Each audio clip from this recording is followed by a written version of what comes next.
Chapter 15. What happens now? Ernest asked, his fingers entwined with hers and sending tingles up her arm in a way that seriously interfered with her cognitive abilities. It wasn't easy strolling on Sand Island. So much of it had eroded that they were limited to the boardwalks, which offered no privacy at all. From the weatherman, his automatons watched them, and the lightkeeper and his wife had returned, so she figured they had eyes on them. Octavius and Darby, her grandfather's dolphin familiar, seemed to be watching them. And then there was her grandfather. He sat rocking on the porch of the cottage. The rhythmic back and forth almost hypnotic. Maybe it helped him recover his memory. It wasn't just memories in pieces. Her drone was gone. Or her equipment was so damaged, it couldn't connect with it. That was possible. Her data storage showed empty. And her goggles were just goggles, no sensors or anything, without a drone to connect to. In some ways, it was as if none of it had happened. And yet here they all were. And there were signs it had happened, not just her memory of the events.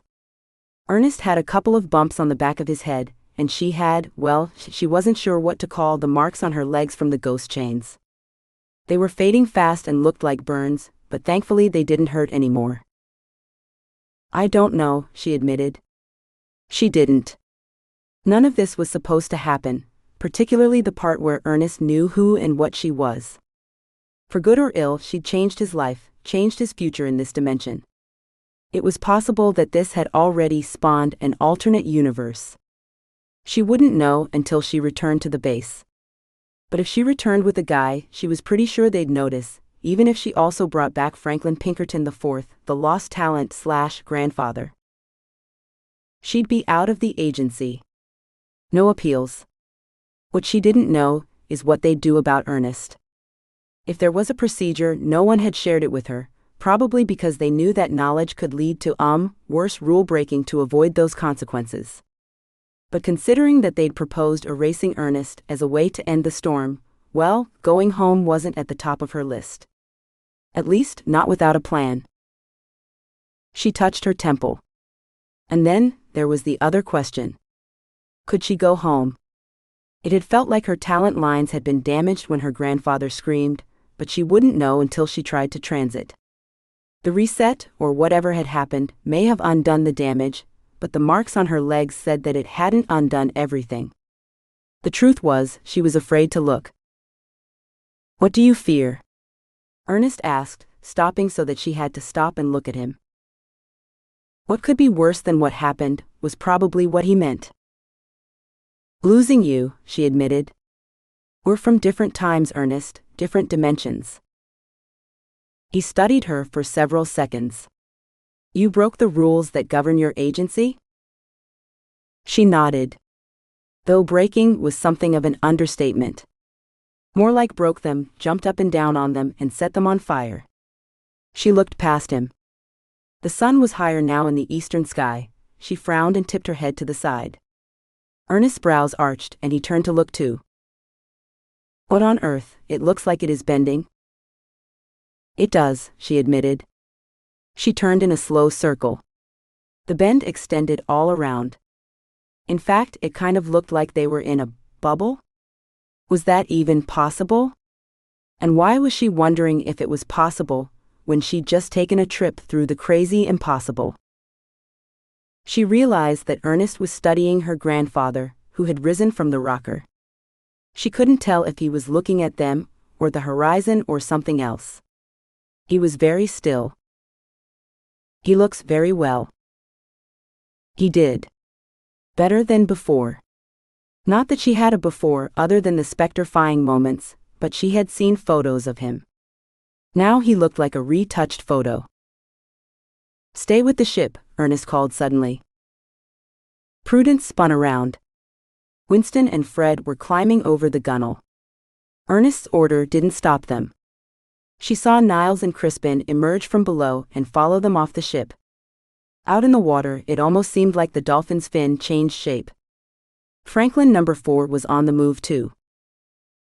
Do you trust him? Ernest asked, his hands tightening their grip on hers.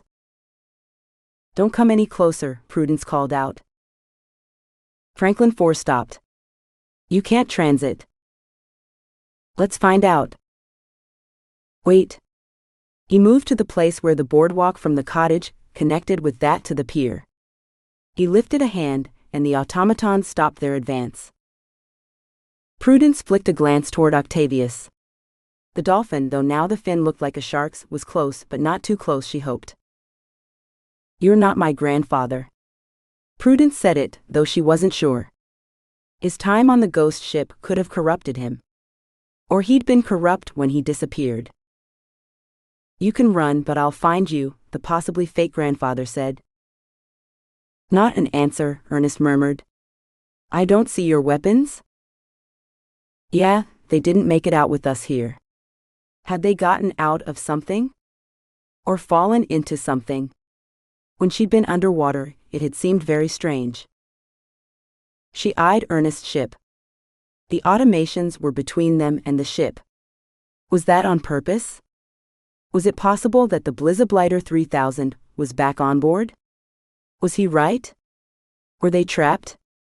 Or did they just want them to believe they were trapped? She hissed to Ernest, see if you can keep him talking. Stall for time. Ernest's nod was slight. Why do you care about us? Unless you seek revenge because we broke your ship. The bubble edges quivered, as if Ernest had hit a mark. The ship was nothing. Only a small part of the plan. Franklin 4 smiled a mirthless smile. I tell you again, you can flee, but you cannot hide from him. There is no safe place. The master? Ernest asked. He looked around. I certainly fear the master of this place. His tone was scornful, dismissive. Again the edges quivered. Good job. Make him mad, hopefully make him stupid. There was damage. Lines were broken and some were missing. It made the map unfamiliar, strange. She tried to remember, tried to find the line home, there is no safe place. What if home wasn't safe either? With the storm doing so much damage, with so much danger in hindsight, it seemed oddly easy that she got approval to come. Was there a traitor in the agency? If the ghost ship was nothing, why have it at all? Franklin 4 chuckled. Fear is so useful. And he needed it, he needs the lives it carried. That seemed a telling slip. Had they freed his captives?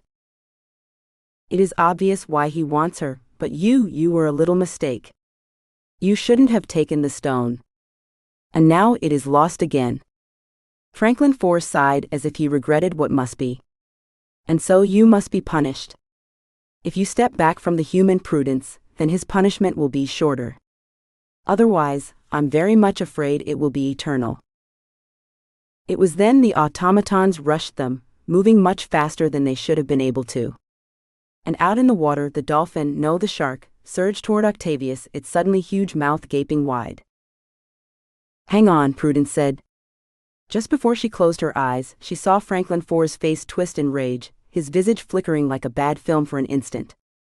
She thought she saw another face behind his, like an echo of a visage, but there was no time. She gathered Ernest and Octavius, then reached out for ship, felt the weight of it almost stall them out. As if Ernest sensed it, he sent her help, as she groped for a line that wasn't broken within the morass inside her head. She found one. Grabbed it. And with everything she had and a lot of Ernest's everything, she launched them toward somewhere. Toward someone. Fire and water. Ernest knew they didn't belong together, but somehow they were intertwined in this place. He felt the singe of fire as they passed out of the bubble dimension. How did he know this? It was as if Prudence's thoughts intermingled, flowed in and out of his. After the fire came the cool of water. This was better, though he felt the drag of a great weight. Prudence was there, her octopus, and somehow so was the weatherman. Lights shot past them as if the thing that called itself Franklin Pinkerton reached in to pull them back. Now came the wind.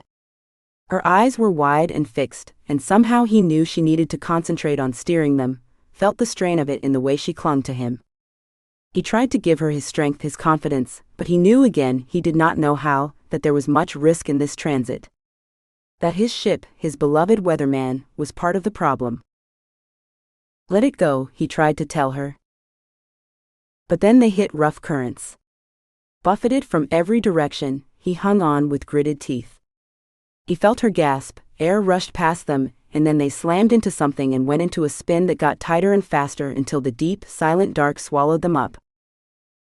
Prudence woke to the soft sound of waves slapping against wood and with a huge headache. Her head hadn't hurt this bad since her first transit. She stiffened. Transit. Her eyes popped open. Above her, a dirigible tugged at the mooring that secured it to the ship. Ship. Airship. Really big airship. That would explain the rough, hard surface not helping her headache. And how tired she was. She was kind of amazed she'd got it here, wherever here was. She should sit up, but in addition to the pain in her head, she felt like she'd been run through a wringer. Several times. Are you well, Prudence? Next to her, Ernest eased himself into sitting position. It looked like he hurt as much as she did. She struggled into same the position, and gave him an anxious once-over. No blood or missing parts. I expect I will be well soon, she said. You? I am feeling rather battered, he confessed. That's because you were. Battered, I mean. Dimensional transit leaves bruises. She flexed her legs. Found they worked, though they weren't happy about it. She was happy to have Ernest's help in getting to her feet, though it felt like they propped each other up in the process. Oh man, that was a rough one. She arched her back, clenching her hands in the small of said back to ease the pain. It didn't work. She looked around. I've never transited a ship to another dimension before. Did all of the weatherman make it? She got a rather wide-eyed look from Ernest. His mouth opened then closed. She executed a rueful shrug, in answer to the question he didn't ask. Hey, from the outside he appeared he had the parts he needed. She must have looked that question, because he nodded a bit dubiously. How about you check the ship and I'll, her breath caught a little. If Octavius hadn't made it. There was splash off the port side, and a tentacle appeared over the gunwale, rocking the ship slightly. She started to run, but scrapped that idea in a hurry and settled for hobbling over to the side. Are you all right, baby boy? His dome rose out of the water so she could stroke him. His color was normal. Got all 8? He drifted back and waved one at a time so she could count. Ernest appeared her side, giving Octavius a dubious look. It's all here. He cleared his throat. The weatherman is all, it is complete. I am rather amazed. I am too, actually. Octavius bumped her hand with a tentacle, then indicated Ernest. Sorry, baby. This is Ernest. Ernest, this Octavius. With a stiff smile, Ernest took the extended tentacle. Another one snaked past and rubbed his head, then Octavius pulled back, sped away from the floating airship. He's probably hungry. I know I am. She looked at Ernest. Do you suppose lunch made it here with us? His face shadowed, and she covered his hand with hers. I'm sorry about your automatons. I think he must have overridden their programming. Yes, he frowned. But I wonder if it was more than programming. They were more adept than they should have been. Really? I thought maybe you'd soup them up. He gave an inquiring look, so she added, made them work better. Souped up. He repeated the words as if learning them, then asked, Did you see Lord Henry in? He paused, then continued reluctantly, Ophelia when they had different engine brains. Hybrid human and automaton, or so it seemed. Were they? I must have missed them going cyborg on us. Prudence looked at him anxiously. How did he feel about losing Ophelia again? Better, he said slowly, better than before. That's what he said. I do remember him saying that, she said. Is that how you knew? He nodded, his gaze distant as if remembering. They thought I loved her, but it was because I realized I did not, that I never had loved her as much as she deserved, that I would have, but thankfully your plan worked. She thought about several things she could have said, but cheering was a little insensitive, and she was too sore to cartwheel. Thankfully, she had a thought. Do you think the automatons were hybrids too then? Had he given them human brains or something? None of it made sense unless she factored in the fact that somehow her mind flinched at using the name, but she didn't have another. Master could manipulate time. Or appear to manipulate it. At the very least, he or she had somehow constructed that bubble thing they were in, had scooped them out of the dimension they'd been in. Or just grabbed this small part of the dimension. Real? Not real? Was it an illusion, or a mix of reality and illusion? The master had great power and ability, and yet he had needed her grandfather and then her, for what? Had the master been after the talent, or was there some other purpose for capturing them? Possibly, though. I wonder, do you recall what he said about life forces? His frown deepened and was tinged with worry. Perhaps he knows how to animate the automatons with the life force of the dead or recently dead? There were reports of people disappearing when the storm passed over. Like Frankenstein. Prudence shuddered. Creepy enough to wonder if she would have been given one of the difference engine brains when it got through tormenting her, but sending her life force into an automaton? That definitely boosted the creepy factor. There did seem to be some sort of two-way thing going on there. She shuddered again. I'm going to have nightmares for a long while. Me as well, he admitted. He seemed to give himself a slight shake. Then he smiled at her, and it was totally the jets where smiles were concerned. She had to smile back because she had a notion she didn't look the jets after the hammering and the drenching. The look in his eyes, a look she'd never expected or hoped to see for her, it took her breath away. It was amazing. It was entirely possible to be worried about the future of humanity, and so happy her toes curled. So this is your weatherman, she said, not looking away because she couldn't. You promised me a tour, I think. She was pretty sure her eyes weren't saying, give me a tour, but they probably should, since they were alone on his boat somewhere and somewhen. I did, he agreed. He rubbed the back of his neck, then winced. His chest rose and fell, and his smile lost some of the heat. Though his gaze had a nice simmer in it. Prudence drew in a shaky breath. To give herself a recovery minute, she looked around, as in around past the airship. There was not a lot to see. Just water. I wonder where we are, she murmured. For the first time, she let her brain wrap around the fact that she didn't know where they were or where they were. Or much of anything. Felt a bit like stepping onto that creepy gangplank. She felt her hand taken in a strong grasp. Let's take the tour, and you can tell me what is troubling you, my dear one. Oh wow, that was brain-melting sweet. She looked at him, and felt the worry melt a little. He led her toward the hatch, and helped her down the short flight of stairs. In the narrow passageway, he directed her into a cabin that was obviously his research lab, or whatever he liked to call it. Probably a good thing he didn't show her his sleeping quarters. Not as tired as they both were. His instruments were lined up on a wooden table, built into the wall. They all appeared to be working normally. She looked at him, and he nodded. He pulled out his watch. Didn't know if it was the right time, but at least it wasn't going fast. Is the Blizzblighter 3000 here too? His eyes widened, and he quickly pulled open cabinet doors. His shoulders relaxed. It is. He stepped back so she could see it, complete with the meteorite. He said it was lost, she murmured, touching it with the tip of her finger. No tingle this time. It was tapped out. She knew how it felt. Had she sensed it might be here? She'd grabbed it because it seemed the creepy guy didn't want her to have it, but maybe there'd been some instinct in there too. What troubles you? He asked again, his hands coming to rest on her shoulders.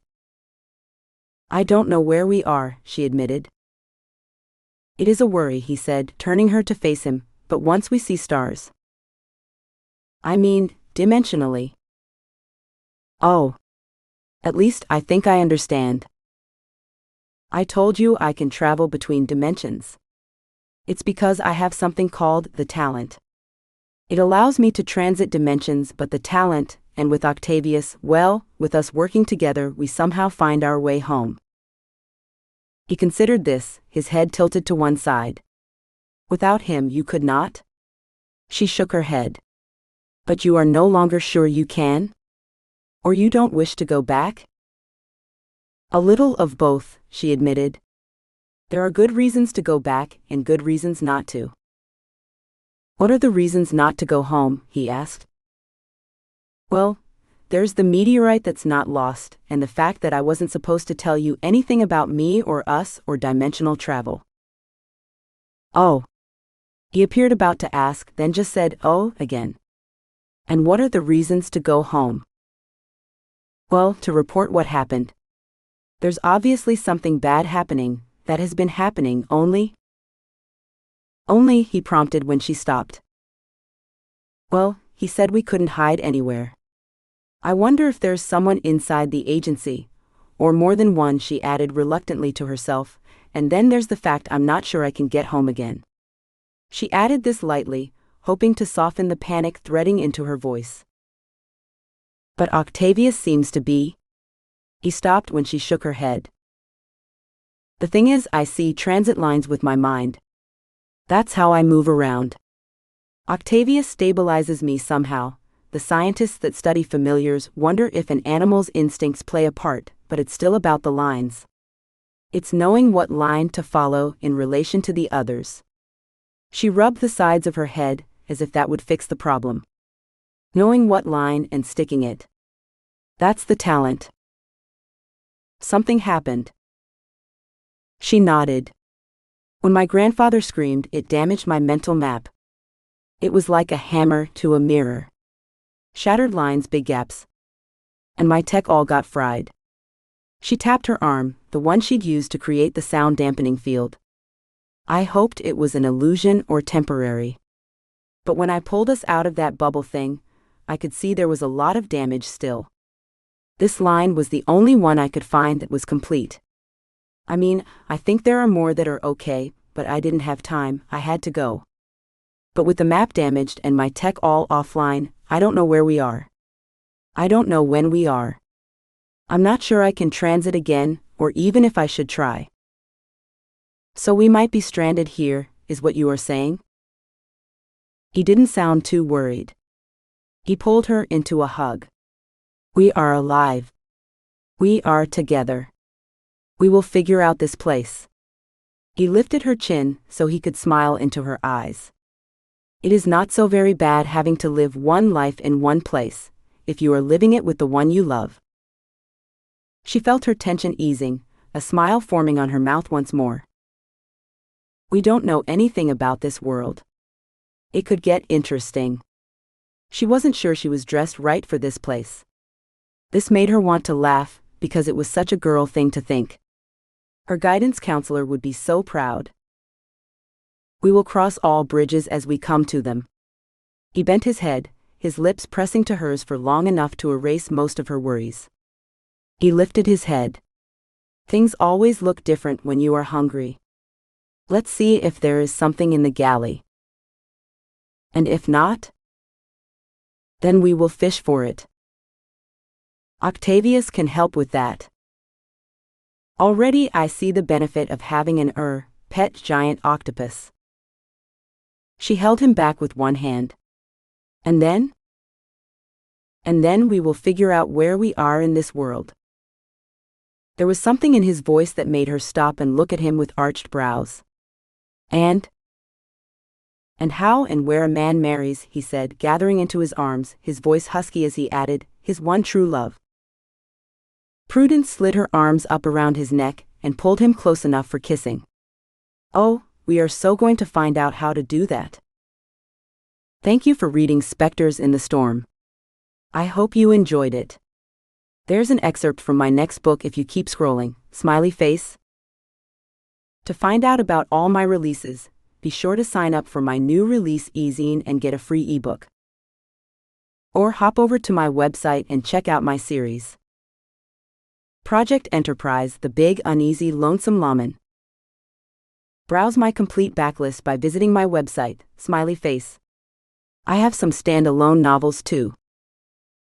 And if you want to talk books, you can find me here. My blog, Facebook fan page, Twitter, Pinterest, Goodreads. If you enjoyed this book, I hope you'll consider leaving a review. It's not just because I'm needy, even though I try not to be. Reviews help other readers decide which books to buy, smiley face. You've been listening to Specters in the Storm by Pauline Baird Jones. Copyright by Pauline Baird Jones. All rights reserved.